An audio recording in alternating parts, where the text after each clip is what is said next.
Well, good evening, ladies and gentlemen. I hope you're enjoying your dinner, or have enjoyed your dinner. It's my dubious honour to present the best man speech. As Leith alluded to, there are two best men, myself and Rob, and I was wondering which one of us had drawn the short straw by doing the best man speech, but Leith kindly coloured in that picture for me tonight, so thank you very much, mate. I've known Leith for a good 10 years, and obviously, as you can imagine, last February when he told me that he and Heidi were getting engaged, or had got engaged, I was particularly enthusiastic, particularly excited about it. Yeah. Very, very pleased for both of them. And also, when he asked me to be the best man, I've been telling Leith for pretty much all of that 10 years that I was the better man. When he confirmed it, I was thrilled. Before getting into the kind of the detail of the speech, I think a few words of thanks, particularly to Leith and to John for very, very good speeches. Thank you very much, gentlemen. You set the benchmark far too high for myself. And also to the bride and groom's parents and wider families who've put in a lot of effort tonight, so thank you very much. On behalf of myself and the very, very gorgeous bridesmaids here today, I'd like to thank Leith and Heidi for inviting us to join in this unique and special day. So, as you can tell, we were all very, very touched, and a special thank you from us. It is a huge amount of effort you guys have put in, and I think you know the benefit is really to be seen by all. So, well done, guys. Thank you.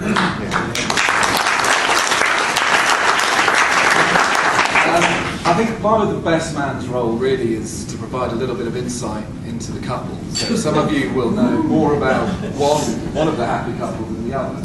I think it's probably fair I start with Heidi.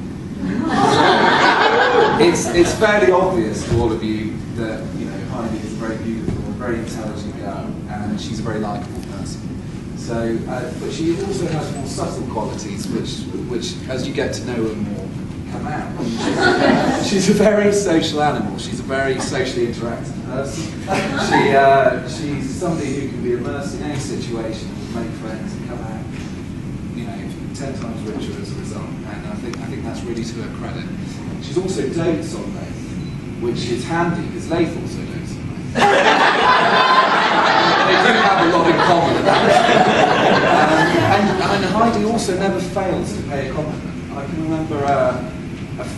Not too far in the past, having dinner with Leith and Heidi and asking her what the domestic arrangements were like. They've got a busy job.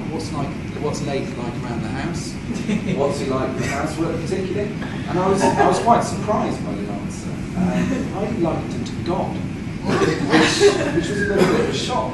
And probing her of what she meant, it turns out his efforts are seldom seen, and if he does anything, it's a little miracle.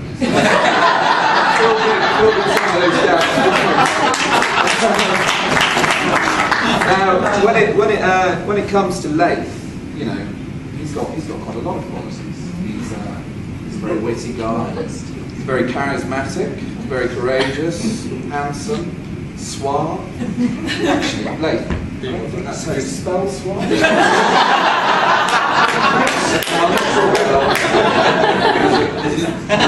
He's going to be a good student. But Leith's somebody, as I say, I've known for 10 years, and I first met Leith at university on the side of the rugby pitch.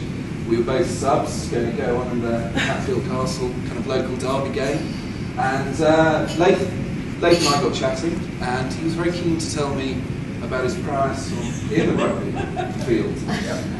He played for Wales for under sevens. He rubbed it with the Quinnell brothers, junior, that is. And so I was quite excited to see how he was going to perform on the pitch. And it was certainly a spectacle. I think there's probably fair to say there's only two things holding those back from the career of international rugby: skill and talent, quite important. It's unfortunate that they eluded him. But Leith really was a kind of a linchpin in our college, and there's a few of the boys here tonight from the college as well. He was dedicated on the pitch, in sporting and in social activities. Sporting particularly, I remember you were generally out 7 months running, weren't you? Yep. having a drink or two more than anything. And as Leif's taken us through earlier, he met Heidi on blind date. And the famous or possibly infamous line, Leif means lion, was used.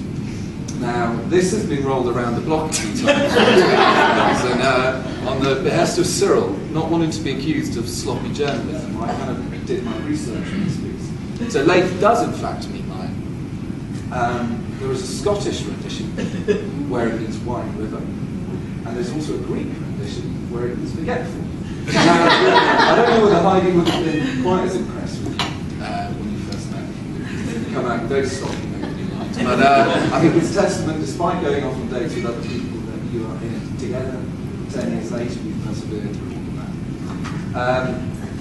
Leif's a fairly cool, calm, collected character. I know there's a few guys from his work who will maybe testify against that, but from my perspective, I can certainly see those characteristics in him.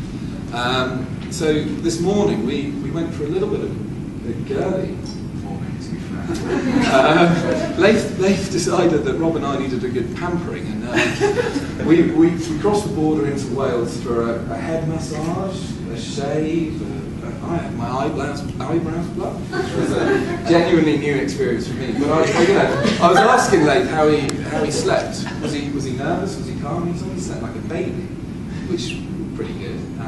Unfortunately, that meant he woke up crying for his mum twice and went to bed.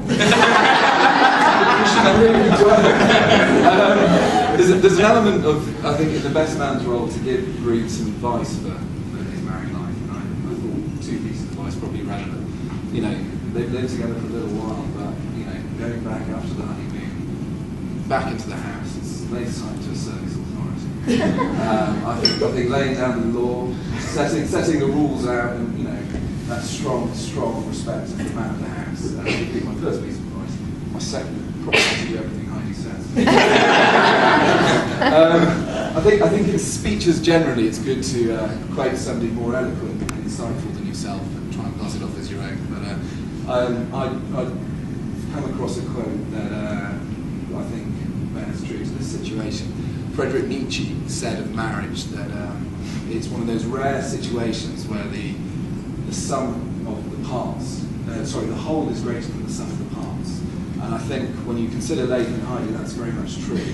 Individually, both fantastic people, but put them together and there is a real world-winning combo, and they're very much better people for being together, which I think is a very, very fitting notion for their wedding day. So really, as best man, there's probably only one thing left to move on to the toast, because I've been told not to mention the stag do, and particularly not to mention the incidents with the Red Boys.